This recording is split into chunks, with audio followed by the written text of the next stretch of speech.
Racikan berita. Baik, dari PKB berikutnya saya ke PKS.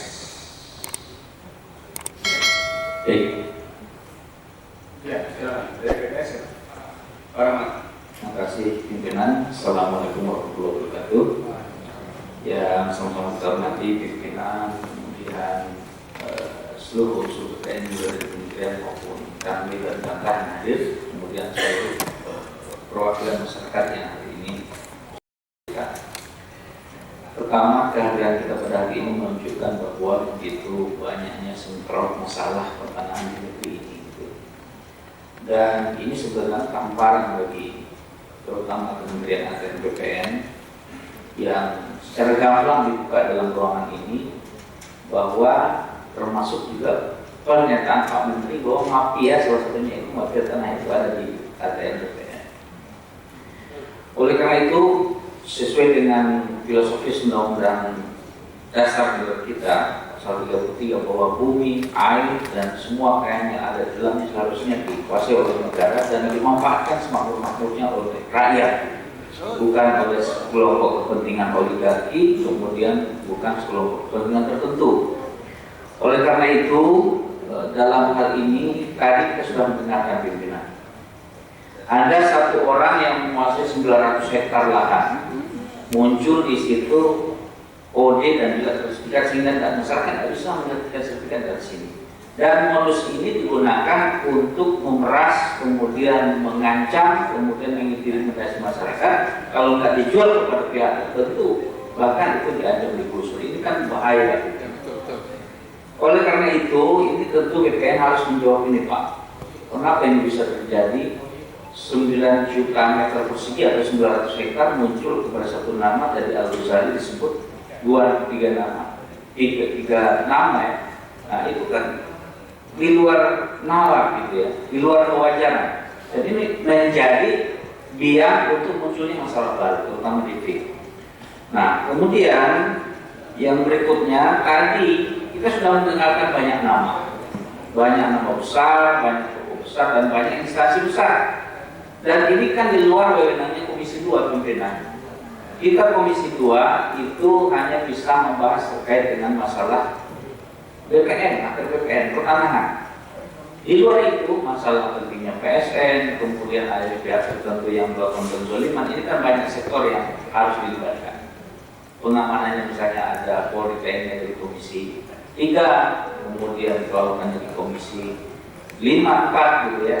Oleh karena itu, ini mungkin menjadi salah satu kebijakan kita agar pertemuan pada hari ini bukan seremonial semata, tapi ada tindak lanjut real, konkret yang menjadi keputusan kita sebagai lembaga perwakilan rakyat ini untuk merekomendasikan kepada pihak tertentu menyelesaikan masalah yang dihadapi oleh masyarakat pada saat ini.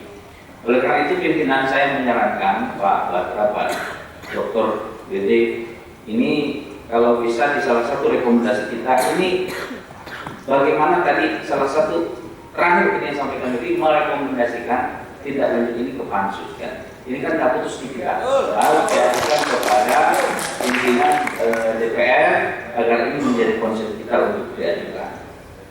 Nah, Bapak Ibu yang berbahagia, tentu di situ nanti akan bisa diungkap semuanya, Pak. Kita akan bisa bertanya kenapa ini terjadi, siapa pemalsuan yang melakukan, gitu ya. Dan yang luar biasa ini harus segera ditindak, Pak, terutama Pak Menteri atau BPN ya. Jangan sampai di hadapan khalayak kita seolah-olah menganggap rakyat ini tidak pintar gitu ya. Saya baru dapat informasi, Pak. Kita kan kemarin mendengarkan bahwa sudah ada 6 pegawai kemudian pihak yang diberikan sanksi oleh Menteri. Kita bangga mendengarnya. Tapi begitu yang dihukum itu yang sudah pensiun itu kan sama saja enggak gitu ya. Ini kita juga terkait dalam hal ini ya. Oleh karena itu, kalau kita menghukum yang sudah pensiun, efeknya apa gitu? Efeknya apa? Dan tentu ya, nah ini juga apa namanya ya, kita mendorong agar BPN, Bu Rizka dan Pak Menteri, kita sangat mendukung hasrat kita Pak Prabowo Subianto yang bagaimana memberikan keadilan kesetaraan terhadap tanah ini, dan kita ke depan untuk mendukung itu. kita bangga sekali kalau seandainya Pak Menteri berada terdepan untuk melakukan jihad keadilan tanah ini, dan kita sangat mendukung. Tapi kalau seandainya ada sebuah drama seolah-olah kita berbuat yang luar biasa, akan tetapi itu hanya kulit-kulitnya saja, itu tidak menyentuh yang substantif. Nah, dalam hal ini kita minta nanti setelah rapat ini ada rekomendasi yang real untuk kita ambil langkah berikut yang menyelesaikan permasalahan secara bersama. Assalamualaikum warahmatullahi wabarakatuh. Terima kasih. Dari PKS sudah, berikutnya dari PAN. Ya, Silakan. terima kasih pimpinan yang saya hormati rekan-rekan komisi dan BPN dan jajarannya, Bu Rizka, Kang Ah, dan semua asosiasi dan advokasi yang saya sangat banggakan dan saya hormati. Jadi saya begini ingin menyampaikan beberapa hal. Bapak Ibu, saya ingin menegaskan di Komisi 2 ini ada 42 anggota komisi, dan saya paham betul kita punya keresahan dan perasaan yang sama seperti Bapak ceritakan tadi, dan tidak ada satupun yang mungkin pro terhadap apa itu yang kita sebut tadi oligarki, orang yang merampas hak-hak masyarakat. Jadi ini perlu saya tegaskan. Nah, ada beberapa hal. Ini kita memang setiap hari Selasa begini kita mengadakan diskusi penerimaan aduan masyarakat sini, dan masalah-masalah yang ada di APR BPN ini memang selalu skalanya itu warnanya berbeda-beda, tapi selalu keluhannya sama, bahwa susah. Bagi saya pribadi, ini saya sedikit curhat saja di Pak. Kalau ada cerita tentang konflik agraria, konflik yang melibatkan warnanya seperti apa, bentuknya, modusnya seperti apa, seperti itu, pasti di otak saya ini langsung mengatakan, oh ini pasti BPN yang masalah. Karena apa?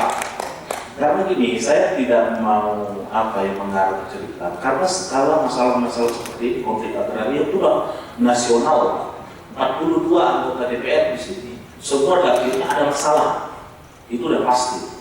Warnanya berbeda-beda, kasusnya seperti apa. Yang paling saya juga di forum ini juga kita anggota ini sama seperti Pak Ahmad tadi menegaskan, Menteri juga mengatakan bahwa BPN ini bagian dari mafia tanah itu sendiri. Jadi perlu saya tegaskan, susah bagi saya Pak untuk berhusnuzon, untuk berpraduga tak bersalah. Kalau ada masalah konflik agraria ini, BPN tanpa perlu identifikasi dulu lebih dalam. Ini langsung di otak saya, pasti BPN ini. Gitu. Sekarang narasi yang ada seperti itu. Tapi saya minta maaf ini saya sampaikan, karena gini Pak, ini akan setiap kasus-kasus begini pengaduan-pengaduan, tapi yang saya lihat memang di BPN ini ada masalah yang sangat serius, yang ini menjadi tesis saya Pak, bahwa kenapa begitu maraknya masalah konflik agraria ini muaranya di oknum-oknum BPN ini, karena tidak adanya ketegasan sanksi hukum pidana terhadap orang-orang BPN yang melakukan kesalahan gitu. Maladministrasi itu bisa dipidana gitu. Materi yang yuridis faktor-faktor itu bisa kita contohin di negara maju Singapura, Jepang.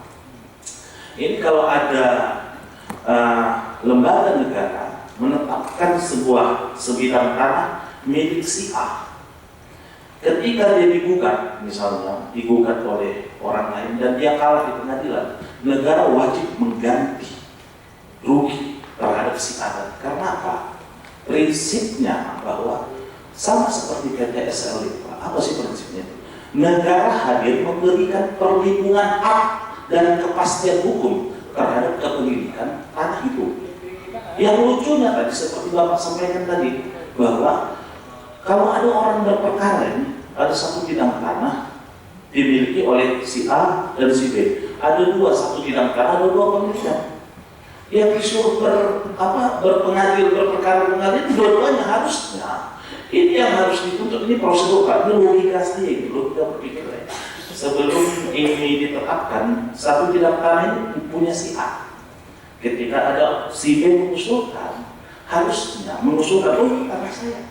Harusnya BPN ini mengkonfirmasi, cek dulu. Ketika betul-betul secara validasi fakta itu benar milik si B, jangan langsung ditetapkan.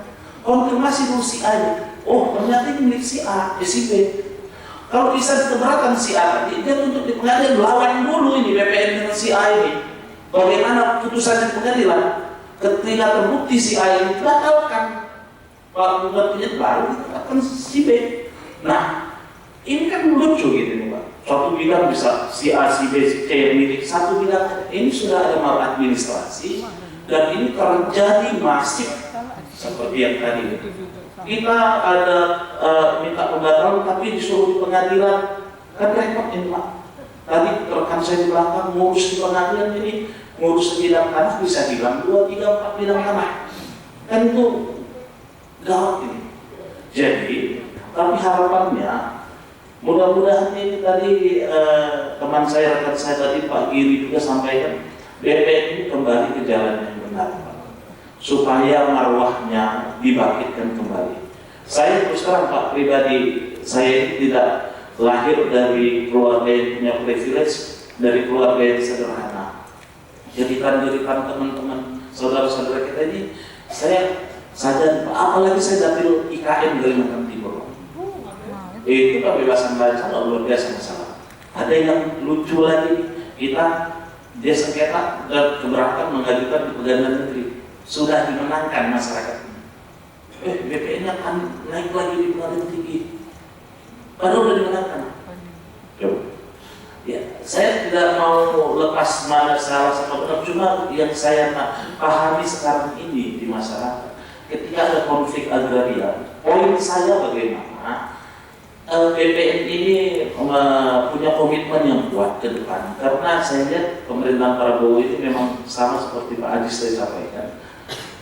Ada sinyal betul-betul ada penegakan hukum yang kuat, tidak ada hal-hal yang, karena kasus Pertamina ini yang baru-baru ini saya juga geleng-geleng luar biasa, dan itu di masa Pak Prabowo ini beberapa bulan menjabat, dan itu luar biasa. Jadi jangan main-main lagi lah.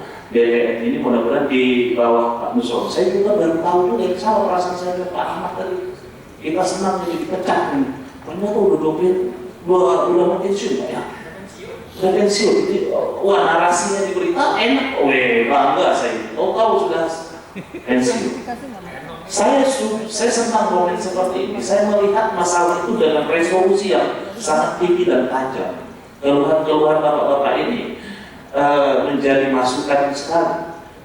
Jadi kami minta juga nanti di kesimpulan pimpinan setelah rapat itu, supaya pertemuan ini tidak hanya sekedar seremonial, tidak hanya sekedar basa-basi, betul ada langkah konkret, rekomendasi apa yang kita keluarkan dari pertemuan ini.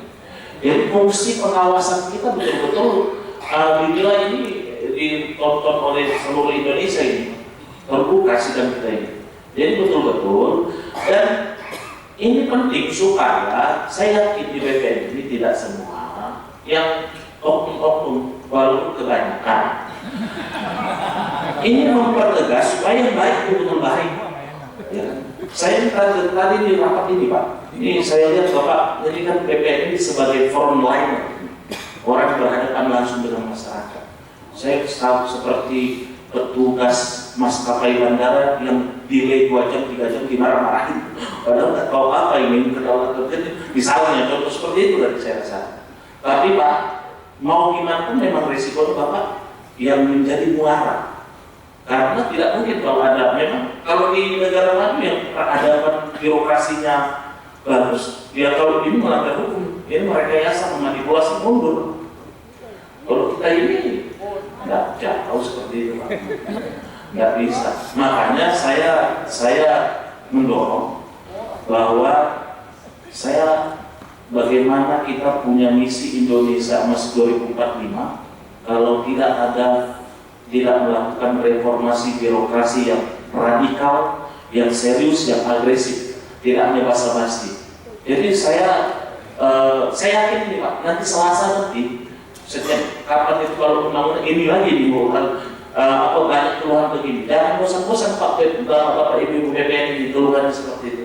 Jadi mudah-mudahan kuncinya tadi terakhir saya pimpinan di kesimpulan kita bikin sebuah langkah konkret seperti harapan Bapak-bapak ini, apa yang rekomendasi apa yang akan kita sampaikan ke depannya. Mungkin pimpinan terima kasih. Assalamualaikum warahmatullahi wabarakatuh.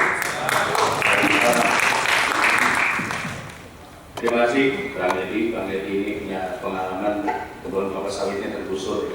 Jadi atas Rifan sudah. Oh sorry, silakan. Ya, nampak Pak Wahidin. Terima kasih. Assalamualaikum warahmatullahi wabarakatuh. Pimpinan dan anggota Komisi yang saya hormati, Kementerian BPN juga, anak kantor dan seluruh undangan yang hari ini hadir di tengah-tengah kami. Saya melihatkan saja pada saat kita pertama perkenalan dengan kementerian, salah satu program Pak Nusron adalah memberantas mafia tanah. Ini luar biasa. Jadi mafia ini kerjanya ya menghalalkan segala cara, ya. Dan tentunya tidak pakai aturan, ya. Oleh karena itu mesti ketika beliau hadir di sini menyampaikan ini harus kita sebagai wakil rakyat, ya, kita harus berani membela mereka. Karena kalau dihadapkan antara rakyat dengan mafia tanah, saya pikir akan pernah menang rakyat ini. Seperti Pak Sama tadi, ya sempat di penjara, sempat walaupun Mas Tadi Chandra itu salah satu contoh yang lain. Ketika rakyat berhadapan dengan mafia tanah pasti kalah. Oleh karena itu konflik ya sebetulnya komisi ini perlu supaya negara hadir ketika mafia tanah berhadapan rakyat, maka negara harus hadir yang bisa melawan mereka yang negara ini. Oleh karena itu komisi juga perlu, ya, apakah kita akan menggunakan hak kita pansus, ya, atau yang lain-lain angket dengan lain-lain. Karena ini Pak, saya jadi teringat pada ini sangat teori dominonya Murtopo ini. Ya. Saat itu kita mungkin masih benci dengan Ali Murtopo, sehingga kita lupa bahwa beliau itu bahwa Indonesia ini dalam posisi yang baik, karena teori domino beliau adalah bagaimana asing itu masuk ke kita. Pertama adalah dari Sumatera bagian timur, ya, terus Kalimantan bagian barat, Jawa bagian utara. Ini akan itu masuk. Karena mereka akan membangun satu melalui membangun ekonomi. Dari membangun ekonomi akan memasukkan senjata-senjata, terus senjatanya sosial, dimasukkan orang. Nah ini kenyataan yang sekarang. Saya nggak tahu apa ini teorinya domino protokol sedang terjadi apa enggak. Kenyataannya memang dari Medan sampai ke Lampung itu juga sudah dibangun kawasan perumahan. Ya. Terus dari Merak itu yang sampai sekarang itu juga pulau-pulau bikin pulau yang mereka itu pasti perumahan.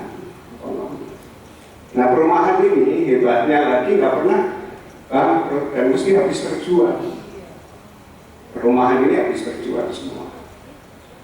Nah artinya dari sisi ini yang beli siapa gitu. Ketika perumahan terbangun di seluruh panjang pantai itu yang beli ternyata katanya ada orang Medan lah, ada orang Bangka, orang itu. Tapi pernah disurvei itu ternyata penduduknya kota Medan Bangka tidak berkurang gitu. Ya artinya siapa yang beli? Ya, nah itu.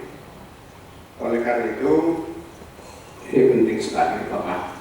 Ini kita sedang menghadapi keadaan seperti ini. Karena mafia ini pasti pertama adalah materi, Pak. Semua tergiur pejabat-pejabat kita juga saya tidak menyalahkan, karena para pejabat kita contoh aja yang dari Bogor itu kalau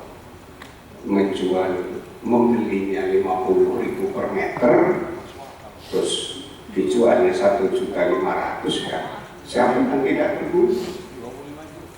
1 meter 25 juta. 5 juta ya, jangan kan 1.500.000 itu kita nggak kebayang. Jadi inilah sebetulnya oknum-oknum kita masih banyak berpikir materi, sehingga mafia ini akan sulit ini sebetulnya. Maka harus negara yang ada. Jadi sekali lagi itu agar ini tidak berlarut-larut ya, dan kita akan terus ini. Tidak, kalau kita nggak lawan ya pasti habis ini pemilik rakyat ini ya, nggak kuat ya.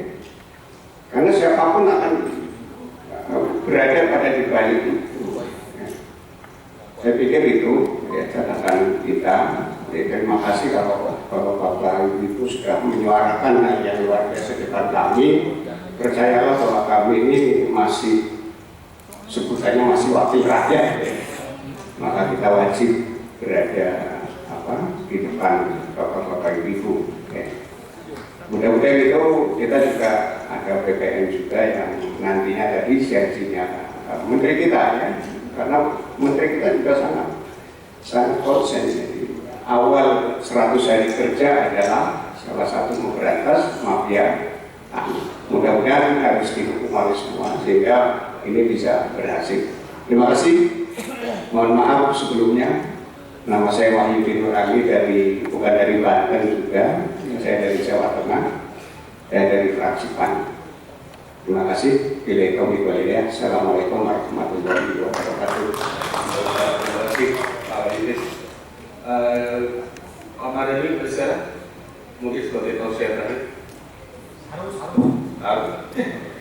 Pak Pimpinan, kasih. Bismillahirrahmanirrahim. Assalamualaikum warahmatullahi wabarakatuh. Alhamdulillah, Allahumma sholli ala Sayyidina Muhammad. Selamat siang dan salam sejahtera untuk kita semua, teman-teman dari Forum Tanah Air, kemudian juga teman-teman dari pejuang penghapusan oligarki kita ini luar biasa. Dari Sumeneb, rekan saya Mariska, jumpa lagi teman-teman ATR BPN. Saya minta tepuk tangan dulu buat pimpinan Komisi 2 dong. Apa ya? Saya dari tadi dengerin teman-teman 1, 2, 3 biasanya dihentikan, tapi ini menunjukkan BPN mudah-mudahan terus berlihat menjadi rumah bagi rakyat. Alhamdulillah. Pimpinan izin saya satu saja. Jangan hentikan proses hukum untuk harga laut kita. Itu satu bentuk pelecehan kepada konstitusi, kepada aturan, dan yang utama kepada kepentingan rakyat. Bersyukur hari ini teman-teman mendapat kesempatan, dan catat saja, saya yakin tadi Mas Edi, Mas Kozi, Pak Goyut, Mas Rahmat, yang nggak bicara juga saya yakin teman berada di luar biasa. Itu semua ingin kasus pagar laut tuntas sampai ke akarnya.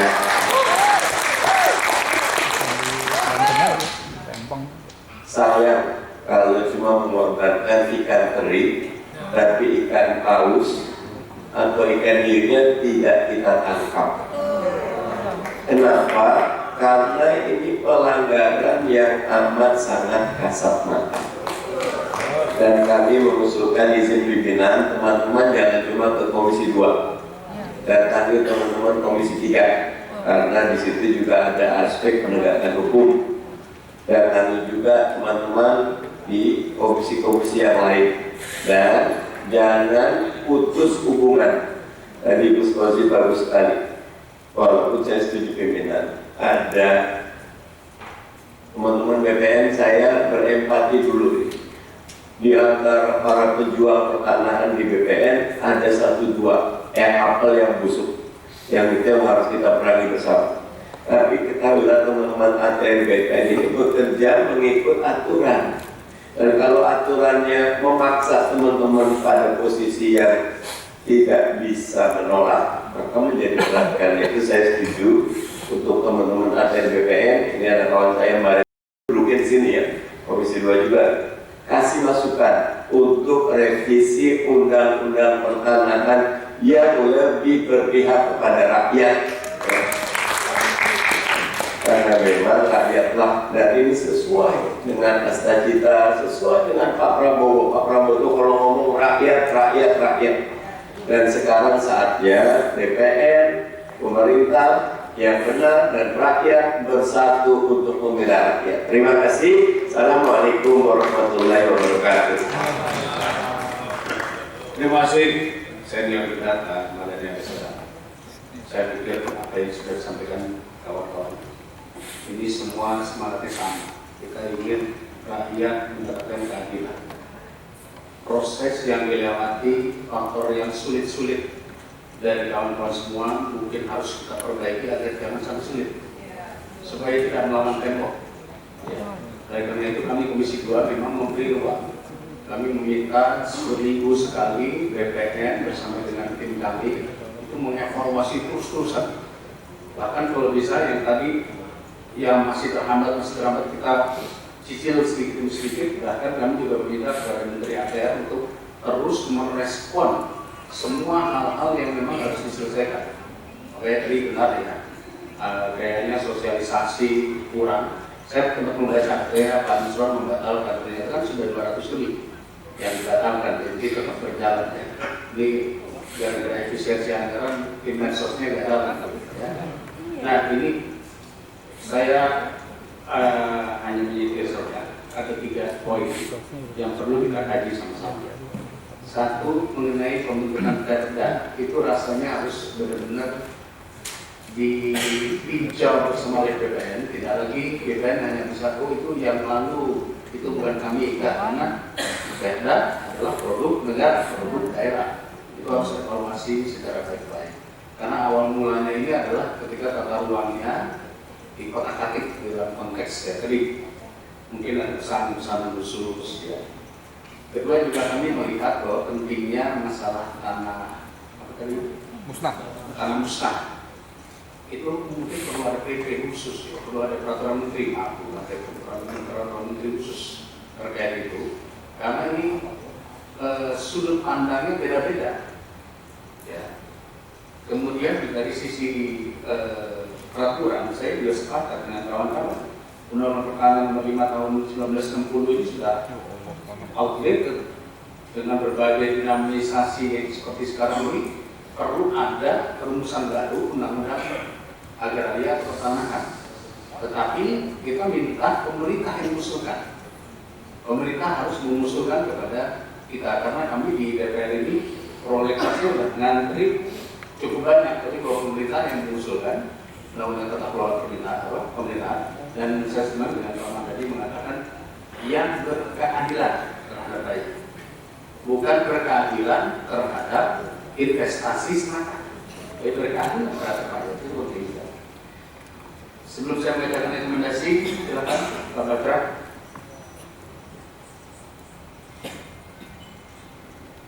Terima kasih pimpinan dan seluruh anggota Komisi 2 yang saya hormati dan saya banggakan. Pak Kakandil Jawa Timur, Pak Asep, ini sahabat saya beliau sebelumnya dari dapil saya, Dapil Sutra. Begitu beliau pindah ke Jawa Timur, langsung marak mafia tanah di Sultra. Nggak tahu saya beliau pakai ilmu apa kan. Bang Mardhani beliau pakai ilmu apa waktu beliau jadi Kanwil. Nggak ada laporan-laporan yang masuk. Begitu beliau pindah, langsung banyak laporan yang masuk. Pak Kanwil Banten, Bu Reska, kita sebenarnya banyak berharap sama Bu Reska ini karena sebelumnya Bu Reska yang duduk sebagai anggota DPR RI lebih galak daripada anggota-anggota DPR RI yang laki-laki yang hari ini hadir di sini.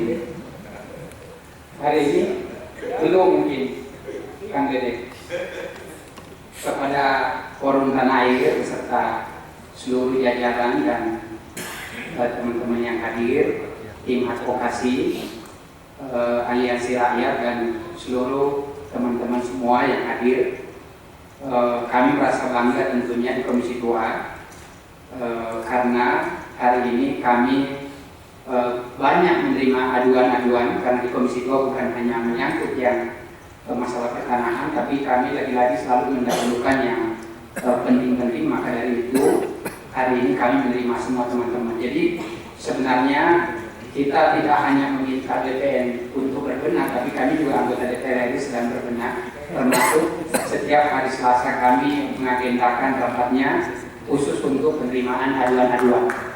Jadi ini saman terbuka, samannya media sosial begitu cepat, jadi tidak ada cara lain, kita semua harus berbenah. Bukan hanya pemerintah yang kita minta berbenah, tapi DPR juga mesti harus berbenah dalam rangka bagaimana mewujudkan keadilan bagi seluruh rakyat yang kita wakili. Bapak Ibu hadirin sekalian, tentu harapan kami dengan adanya pengaduan-pengaduan yang dilaksanakan setiap hari Selasa, agar tujuannya bukan hanya teman-teman yang melakukan pengaduan ini hanya untuk didengar, tapi penting untuk ditindaklanjuti sehingga apa yang menjadi keluhan teman-teman hari ini terkait soal mafia tanah, penerbitan sertifikat ganda dan lain-lain bukan justru makin bertambah, tetapi harusnya makin berkurang dengan adanya peristiwa-peristiwa atau forum semacam ini. Nah, jadi kita meminta ini Pak Kepala BPN jangan menutup diri, harus membuka diri dengan masukan dari teman-teman, dengan aduan dari teman-teman. Kita tahu bahwa di BPN ini juga tidak semuanya perilakunya menyimpang, tapi saya meyakini bahwa yang namanya manusia itu pasti ada sisi-sisi kebaikan dalam dirinya. Dengan mudah-mudahan ini, apalagi momentum bulan puasa ini, kita harus lebih terbuka kepada publik, kita harus lebih terbuka kepada masyarakat, terutama teman-teman kita yang melakukan pengaduan hari ini. Jadi Pak Kanwil terkhusus Banten nih, ada rekan tanya juga saya lihat hadir, jangan hanya lepas dari forum ini menerima aduan setelah itu tidak ditindaklanjuti. Jadi kita berharap, terutama saya ini dari Partai Gerindra, Pak Prabowo berbeda dengan pemimpin-pemimpin yang lain. Jadi jangan coba lagi main-main terkait dengan mafia tanah. Tidak ada tempat bagi mafia tanah, Pak. Kita pengen semua kekayaan alam yang dikelola oleh negara harus ditentukan untuk kemakmuran seluruh rakyat Indonesia. Tidak boleh karena misalnya si A di direct atau misalnya ada backingan dari belakang terus kemudian harus dibela. Yang tidak punya backingan tidak dibela. Hari ini karena Pak Prabowo sudah jadi presiden dan beliau menyampaikan dengan gamblang, jangan coba main-main. Jadi kita tidak ingin kejadian-kejadian yang terjadi hari ini di Banten, di Desa Kohot, terulang yang sama dengan di daerah-daerah lain. Dan tidak mustahil, Pak. Semua hampir kota-kota besar hari ini terkait soal reklamasi sebagian besar bermasalah. Pemerintah, DPR, kami tidak melarang soal reklamasi, tapi yang pasti taat aturan. Jangan melanggar aturan. Dan bagi BPN, jangan dipermudah bagi oligarki-oligarki yang ingin menyimpang terhadap negara ini. Tidak ada tempat bagi mereka, Pak. Sudah terlalu lama mereka merampok kekayaan negara dan mereka dimati sendiri dan membuat rakyat susah. Tidak boleh kejadian lagi ke depan hal semacam ini. Nah, barangkali itu yang bisa sampaikan. Jadi Kang Dede, ini tidak hanya sekedar sebagai forum mendengar, tetapi harus ada tindak lanjut dari semua keluhan-keluhan, apakah keluhan yang lalu-lalu atau hari ini dan di Selasa-Selasa yang akan datang. Terus harus kita dengarkan keluhan masyarakat, karena memang DPR tugasnya adalah memperjuangkan aspirasi masyarakat. Nah, barangkali itu sekali lagi saya ucapkan kepada Kang Asep ini, mudah-mudahan di Jawa Timur ini, karena Sultra ini kan jauh lebih kecil dari Jawa Timur, mudah-mudahan apa yang menjadi yang ditanamkan hari ini Sultra, saya melihat langsung saja beliau di sana, Pak. Saya sudah turun ke beberapa kabupaten kota bersama Kang Asep. Mudah-mudahan nanti juga anggota DPR RI yang dari Jawa Timur bisa menemani beliau sehingga semua permasalahan-permasalahan atau pengaduan-pengaduan di tingkat kabupaten bisa segera tertangani dan diselesaikan dengan baik. Wabillahi taufiq wal hidayah. Wassalamualaikum warahmatullahi wabarakatuh. Terima kasih.